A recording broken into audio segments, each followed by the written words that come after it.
തേട് കറി വെക്കുന്നതിന് ഒരു മുറി തേങ്ങയിലേക്ക് 1 സ്പൂൺ കുരുമുളകും 2 പെരിഞ്ചീരകവും 3-4 കൊച്ചുള്ളി ഇട്ട് പകുതി മുപ്പാവുമ്പോൾ 2 സ്പൂൺ മുളക് പൊടിയും 1 സ്പൂൺ മല്ലിപ്പൊടി 1/4 ടീസ്പൂൺ മഞ്ഞൾപ്പൊടിയും ചേർത്ത് തണുത്തതിന് ശേഷം വെള്ളം ഒഴിച്ച് അരച്ചെടുക്കണം. ചൂടായ ചട്ടിയിലേക്ക് ഒരു 1/4 ടീസ്പൂൺ ഉലുവ ഇട്ട് പൊട്ടുമ്പോൾ ഇഞ്ചിയും വെളുത്തുള്ളിയും ചതച്ചതും പച്ചമുളക് 2 തക്കാളി കറിവേപ്പില ചേർത്ത് നന്നായിട്ട് വഴറ്റി അതിലേക്ക് നമ്മൾ അരച്ചു വെച്ച അരപ്പ് ചേർത്ത് ഒന്നുകൂടി വഴറ്റിയ ശേഷം വടക്കംപുളി ആ വെള്ളത്തോട് കൂടി ഒഴിച്ചു കൊടുക്കണം.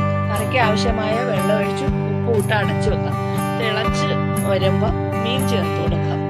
മീൻ ചേർത്ത് അടച്ചു വെച്ച് മീനൊക്കെ നന്നായിട്ടൊന്ന് വെന്ത് വരട്ടെ.